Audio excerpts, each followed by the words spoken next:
अस्सलामुअलैकुम। तो भाई फाइनली आज जो है वो चैप्टर नंबर 12 शुरू करेंगे, जो कि है हमारे पास अकॉस्टिक। ठीक है, और हमने आज पढ़ना है साउंड वेव्स। यकीन मानो ये एक इम्पॉर्टेंट टॉपिक है, क्योंकि पूरा का पूरा चैप्टर इसी टॉपिक पे डिपेंड करता है। तो इस चीज़ को जो है वो अच्छी तरह समझ लो, ताकि पूरा चैप्टर आपके लिए आसान हो जाए।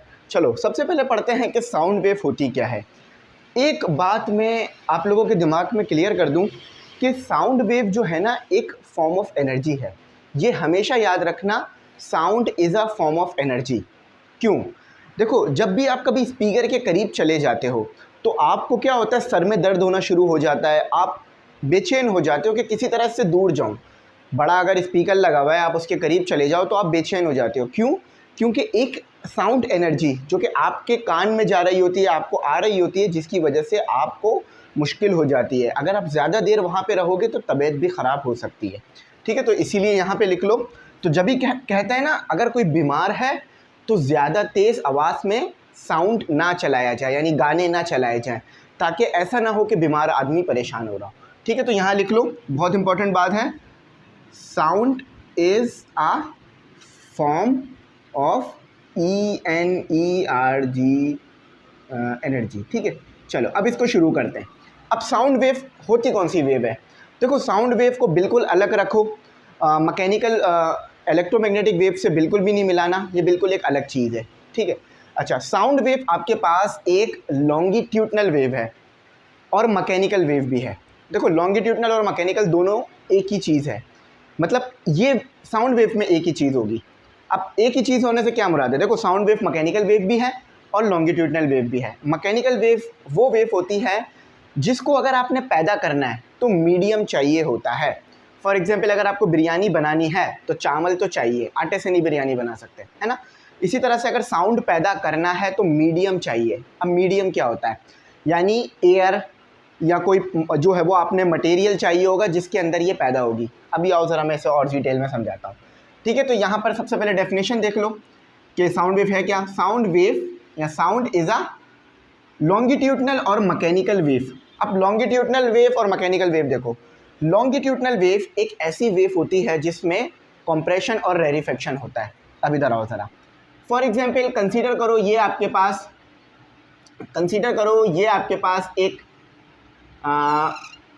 स्पीकर है जो कि आपके पास क्या कर रहा है, साउंड वेव पैदा कर रहा है। अब ये इस तरह से पैदा नहीं करेगा, ये इस तरह से साउंड वेव पैदा नहीं करेगा, नहीं, बिल्कुल भी नहीं, ऐसे पैदा नहीं करेगा। इस चीज़ को कभी भी अपने दिमाग में नहीं लाना। ये ऐसे करेगा, ये ऐसे करेगा, ये ऐसे करेगा।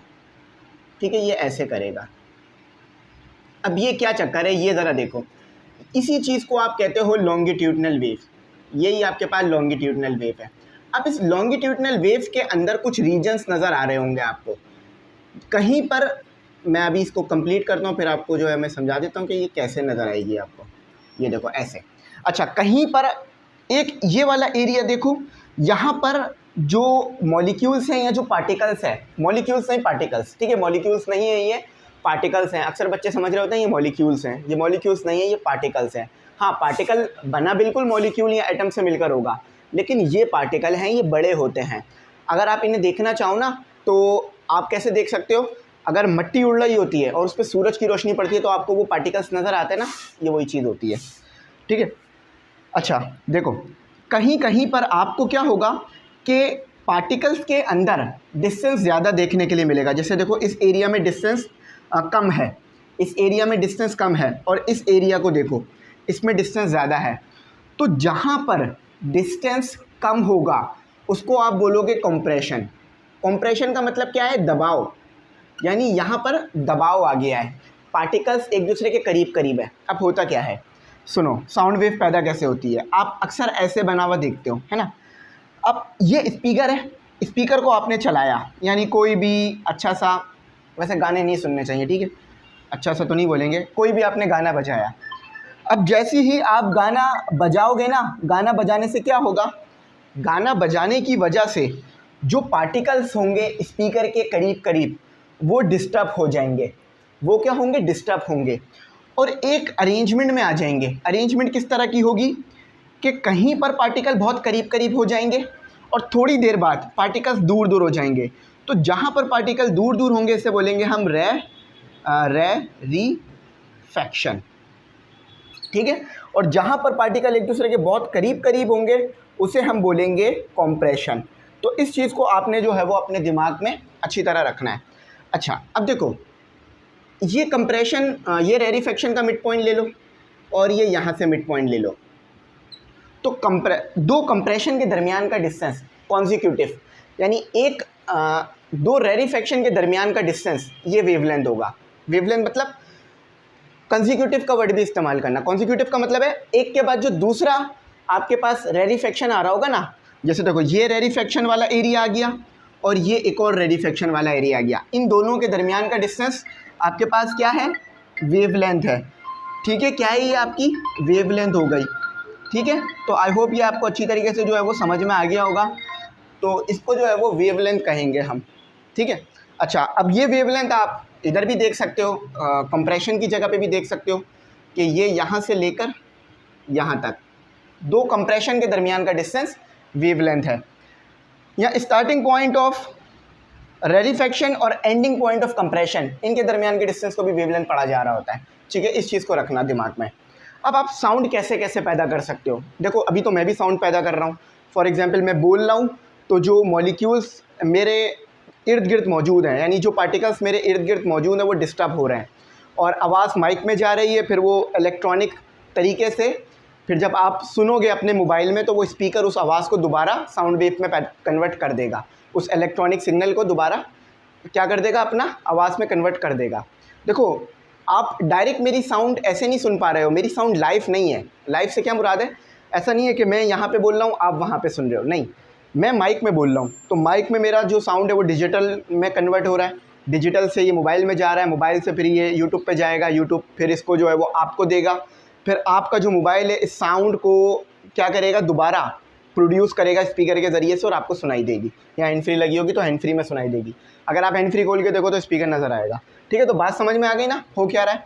अच्छा, साउंड पैदा करने के बहुत सारे तरीक़ेकार होते हैं। That is created by an vibrating object. अक्सर आपको जो म्यूज़िकल इंस्ट्रूमेंट मिलेंगे वो वाइब्रेटिंग ही होंगे, अक्सर क्या ऑलमोस्ट यही है। फॉर एग्जांपल गिटार, उसके अंदर स्ट्रिंग वाइब्रेट कर रही होती है, अभी मैं आगे बताऊंगा। अच्छा, पियानो, उसके अंदर अगर आप पीछे देखो तो भी स्ट्रिंग वाइब्रेट कर रही होती है।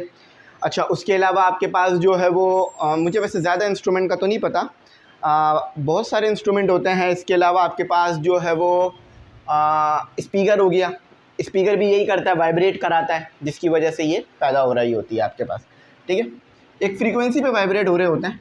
अच्छा, ये लो, और ये जो वाइब्रेशन होती है ना, इंस्ट्रूमेंट के अंदर जो वाइब्रेशन होती है, इसमें जो वेव पैदा हो रही होती है वो ट्रांसफ़र वेव होती है। अभी मैं आगे बताता हूँ आप लोगों को, ठीक है। तो बात समझ में आ गई ना, साउंड वेव। अच्छा, यहाँ पर एक और चीज़ समझ लो, मैकेनिकल वेव आपको अच्छी तरीके से पता है कि बगैर मीडियम क्या होता है? देखो, मीडियम का मतलब या तो कोई गैस मौजूद हो, ठीक है, या तो कोई सॉलिड मौजूद हो, या कोई लिक्विड मौजूद हो। अगर ये चीज़ होंगी तो ही आपकी साउंड वेव होगी।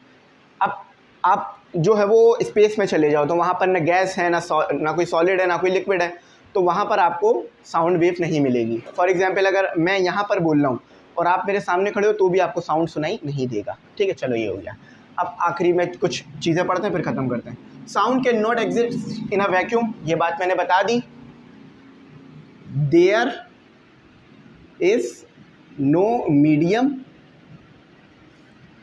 इन स्पेस, स्पेस कह लो और वैक्यूम कह लो, वैक्यूम, ठीक है। वैक्यूम और स्पेस में कोई मीडियम नहीं होता, तो जब कोई मीडियम ही नहीं है तो लॉन्गिट्यूडनल वेव पैदा ही नहीं हो सकेगी।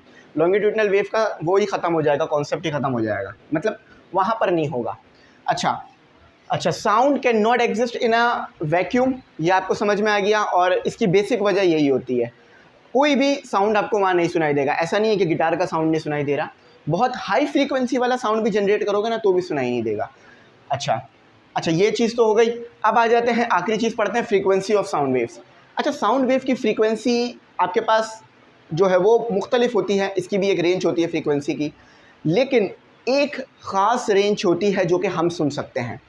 उसके ज़्यादा की, मतलब उस रेंज से ज़्यादा की आवाज़ होगी तो भी हमें सुनाई नहीं देगी, उससे कम की आवाज़ होगी तो भी हमें सुनाई नहीं देगी। फॉर एग्ज़ाम्पल इसको बोला जाता है audible, audible frequency, audible frequency that can hear by human. अच्छा, अब ये ऑडिएबल फ्रीक्वेंसी है, ये ऑडिएबल रेंज क्या है मैं बता देता हूँ। 20 हर्ट्स, 20 हर्ट्स की अगर फ्रीक्वेंसी होगी या इससे ज़्यादा होगी, 20 हर्ट्स या अबव या ग्रेटर कह लो, GREATR ग्रेटर, तो आपको साउंड सुनाई देगा। फॉर एग्जांपल आपकी हैंड फ्री है, बहुत हल्के काम कर रही है तो आपको सुनाई नहीं देती ना, तो इसका मतलब ये है कि आपके कान की, यानी ये जो आपका एयर ड्रम है, इसकी कोई रेंज है सुनने की। अभी अगर आपको आवाज़ कम आ रही होगी तो आप तेज़ कर लोगे, क्यों? क्योंकि एक रेंज है सुनने की। लेकिन अगर 20 हर्ट्स से कम हुई फ्रीक्वेंसी तो आप नहीं सुन सकते। 20 हर्ट्स एंड, या एंड लगा लो, and greater frequency we can hear. अच्छा, 20 हर्ट्स तक तो हो गया। अब 20,000 हर्ट्स, इससे ज़्यादा की फ्रीक्वेंसी हम नहीं सुन सकते। 20,000 हर्ट्स, अच्छा हर्ट्स यहाँ पे यूनिट लगाना पड़ेगा हमें, यहाँ लगा लेते हैं। 20,000 हर्ट्स, ये एस नहीं है, राइट है। 20,000 हर्ट्स एंड 20,000 की तो सुन सकते हो, लेकिन 20,000 से ज़्यादा की, 20,000 greater frequency we can't hear, we can't hear. अच्छा, इससे ज़्यादा की फ्रीक्वेंसी होगी, यानी 20,000 हर्ट्ज से ज़्यादा की फ्रीक्वेंसी होगी तो आप नहीं सुन सकोगे। बात समझ में आ रही है? अगर 20 से लेकर 20,000 हर्ट्ज के दरमियान में कोई फ्रीक्वेंसी है साउंड की, तो वो आपको ईजीली सुनाई देगी और आप समझ भी सकोगे क्या बात है। हाँ, मुश्किल हो सकती है समझने में, लेकिन समझ जाओगे। लेकिन अगर इससे लो हुई, इससे लो हुई, इससे जो है वो लो हुई, तो आपको सुनाई नहीं देगी, और 20,000 से ग्रेटर हुई तो आपको सुनाई नहीं देगी। अच्छा, 20 हर्ट्ज से जो लो फ्रीक्वेंसी होती है उसे बोलते हैं इंफ्रासोनिक। क्या बोलते हैं? Frequency 20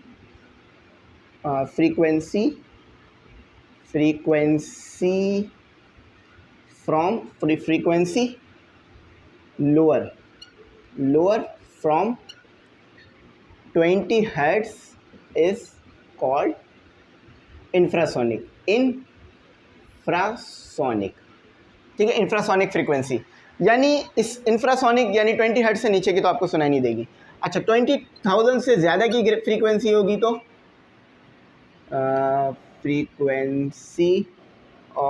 frequency greater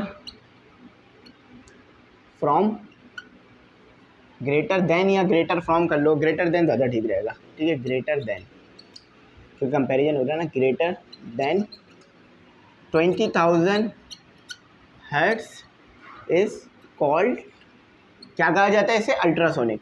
ultrasonic, sonic यानी साउंड। तो अगर 20,000 से ज़्यादा की फ्रीक्वेंसी होगी उसको आप बोलोगे अल्ट्रासोनिक फ्रीक्वेंसी। तो frequency greater than 20,000 hertz is called ultrasonic, और frequency lower than 20 hertz is called infrasonic. तो यहाँ पर ये टॉपिक हमारा कंप्लीट हुआ। इसको ज़्यादा मैं एक्सटेंड नहीं करूँगा, वैसे तो मैंने 8-9 मिनट की वीडियो बनानी थी, लेकिन मैंने आपको समझाने के लिए इतना खींचा इस टॉपिक को। तो आई होप आपको मेरी बात अच्छी समझ में आई होगी। इसको नोट डाउन कर लेना, मैं उम्मीद है इसका टेस्ट ग्रुप में बना के ज़रूर भेजूँगा। Thanks for watching. अल्लाह हाफिज़। कीमती दुआ में ज़रूर याद रखना।